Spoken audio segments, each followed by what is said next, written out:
Have you ever wondered why, despite years of spiritual practice, your mind still feels restless and your life remains tangled in confusion? Have you questioned whether all your chanting, meditating, and studying is actually changing anything inside you? Welcome back to the channel, friends. Today, we are diving into a question that every long-term practitioner must confront at some point. Why do some people seem to make no progress, even after years of spiritual effort? Let's begin with two powerful questions. First, is it possible that the most essential part of spiritual transformation has nothing to do with how much you practice, but how you practice? Second, could it be that the reason your heart hasn't changed is because you've been missing the one thing that truly brings awakening? Welcome back, seekers of truth.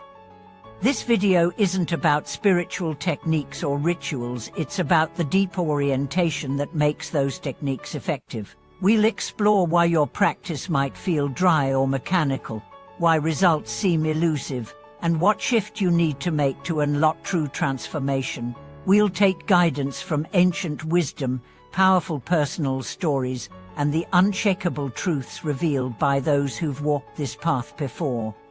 Let's start with a common scenario. A practitioner wakes up early, lights incense, chants a mantra, and sits for meditation. They've done this every day for years. But ask them about their life: still impatient, still anxious, still reactive. They wonder, why am I not changing? And the answer often lies in what's missing between the external ritual and the inner experience.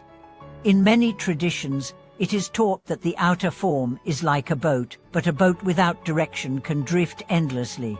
The inner mind must be the navigator.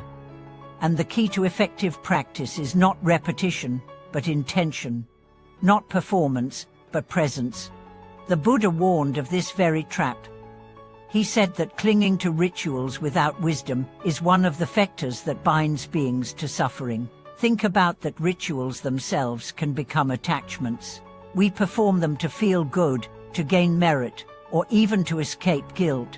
But if the heart is not aligned, they are hollow gestures. Let me tell you a story. A man once asked a Zen master, "Why do I not feel peace, even after chanting every day?"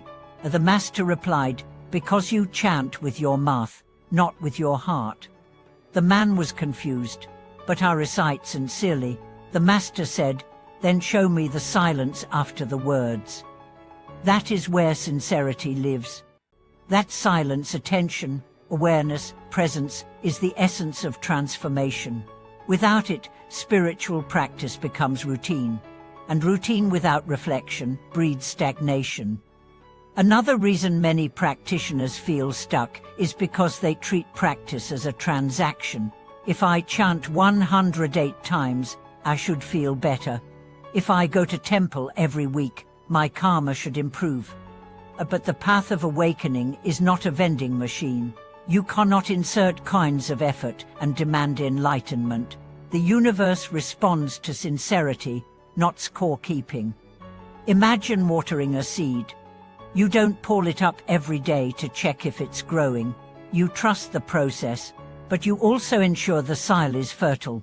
Spiritual practice must be planted in the soil of humility, patience, and inner honesty. Without these, no matter how long you meditate, the seed won't sprout. Let's talk about the danger of spiritual identity. Many long-time practitioners fall into the trap of believing, "I am experienced, I have studied the scriptures, I know the mantras." This ego, disguised in spiritual robes, is the most dangerous kind because it blinds you to your own delusion. It turns the path into a stage and the teachings into props. True practice begins when you let go of the idea that you're a practitioner at all and become a humble student again. I once met a monk who had practiced for 30 years. He lived simply, spoke rarely, and smiled often. One day, a young disciple asked him, "What's your greatest realization?" The monk replied, "That I know nothing, that I still get angry, that I still forget the teachings, and that's why practice. His words were powerful not because they showed achievement, but because they revealed authenticity. That's what most of us miss. We practice to become someone, but real practice is about unbecoming. Unlearning, undoing, dropping the masks, standing naked before our own mind and saying, "Yes, I see you, and I am staying." Let's explore another story. A woman went to see a teacher, weeping. "I've done everything, retreats, vows, studies, but I'm still anxious, still full of desire, still chasing." The teacher asked, "Have you ever sat with your pain without trying to fix it?" She said no. He said, "Then you've been avoiding the path, not walking it." You see, spiritual practice is not always about comfort. Sometimes it's about facing the raw edges of your being, about seeing the anger, the fear, the craving, not as enemies, but as teachers. Every breath, every moment is a chance to turn inward, to observe, to soften, to surrender. The ancient masters didn't become awakened by chanting alone. They watched their minds. They questioned their thoughts. They sat in silence until the silence answered back. They didn't just follow rituals, they embodied the teaching. So if you've been practicing for years and feel unchanged, ask yourself, am I practicing to impress or to transform? Am I seeking experiences or understanding? Do I hide in my practice, or does it reveal me? Do I feel more open, loving, and honest? If not, maybe it's time to return to the beginner's heart, the childlike mind, the place where wonder lives and judgment sleeps. I remember a teacher who said, "Even one bow done with total presence is worth more than 1,000 done in distraction." That's the power of quality over quantity. It's not about how much you do, but how deeply you do it. Sometimes the biggest breakthroughs come not during formal practice, but in the simplest moments, washing dishes, walking the dog, waiting in line. If you're present, if you're observing, if your heart is open, that is spiritual practice. The ordinary becomes sacred when you're fully there. So what is the missing step that changes everything? It's sincerity.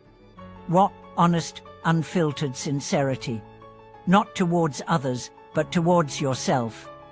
To admit, I'm struggling. To say, I don't know. To cry, to kneel, to laugh, not because it's spiritual, but because it's real. Your soul doesn't need perfection. It needs truth. And the deepest truth is this: you are already what you seek.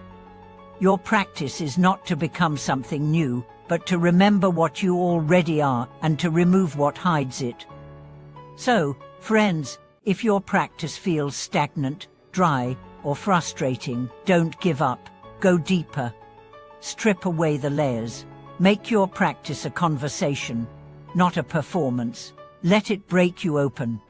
Let it bring you back to yourself. And always remember, the point is not to become a saint, it's to become real. To meet your life not as an idea, but as a living mystery. Now I want to hear from you. Have you ever felt stuck in your spiritual practice? What helped you reconnect? Share your journey in the comments. Your truth may be the light someone else needs. If this video sparked something in you, please like, share, and subscribe. And as always, keep walking your path not with pride, but with presence. Thank you for watching this video.